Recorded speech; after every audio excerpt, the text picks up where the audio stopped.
저는 장신구 작업을 하고 있는 이동춘입니다.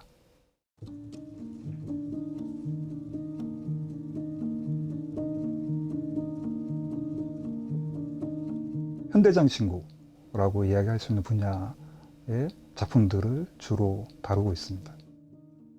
사실 현대장신구의 장르로서의 역사는 굉장히 짧은 편이거든요.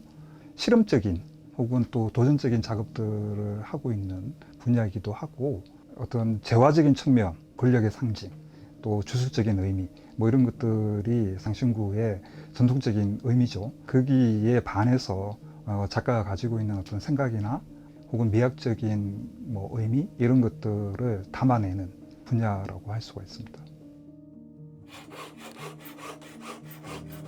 아직까지 여전히 지금 현대장신구라는 것이 뭐다 라고 이야기하기는 조금 이제 어려운 상황이 아닌가 라는 생각이 좀 들기는 해요. 2차 세계대전 이전이라고 생각했을 때 정말 완벽하게 마무리되어져 있는 극단적인 광택을 만들어 내야지만 그게 끝났다라고 생각하던 시기였었거든요. 현대장신구 1세대라고 이야기할 수 있는 사람들이 제일 먼저 했던 것들이 광택을 없앤 거예요. 현대장신구라는 것이 작가가 표현할 수 있는 매체다.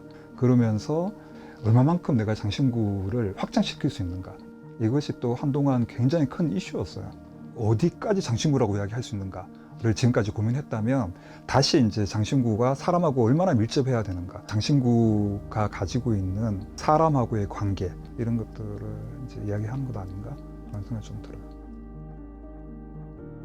피고짓고라는 시리즈의 작업들이 한 10년 전부터 시작이 됐던 것 같아요. 생명의 어떤 순환 혹은 뭐 시간, 공간, 뭐 이런 관계들을 윤회라는 개념으로 이제 풀어서 작업을 이제 논문 쓰면서 작업을 시작했죠. 나무가 가지고 있는 여러 가지 전통적인 의미들, 이런 것들과 함께 실리콘이라는 재료, 어떻게 보면 전혀 다른 물성을 대비시킴으로 해서 뭔가 삶과 죽음의 대비로 볼 수도 있을 테고, 같지만 다를 수 있는 것들, 뭐 의미하는 것들이죠.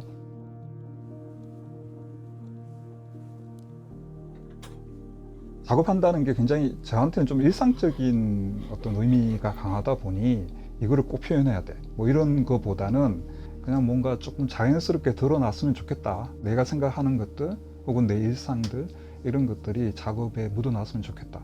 만드는 사람이 가지고 있는 생각이라고 해야 될까?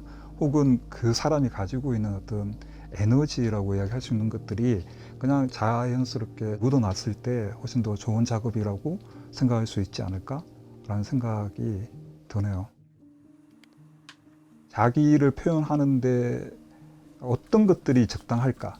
다른 사람들과 뭔가 구분되어져서 특별하게 보일 수 있는 것이 무엇인가를 생각을 할 때, 사실 이제 예술장신구가 큰 역할을 할 수 있다고 생각이 들고, 현대장신구 같은 경우는 사람의 몸과 같이 어울려야 하는 그런 것들이 결국에 사람하고의 어떤 관계를 고민하게 하는 그런 분야이기도 하고, 실제로 이제 내가 만드는 것에 대한 가치도 있고, 또 그것을 가지고 뭔가 소통해야 되는 다른 사람들과의 관계, 이런 것들 속에서 그 가치가 또 사람들한테 의미를 가지게 되는 것 아닌가 생각을 가지고 있습니다.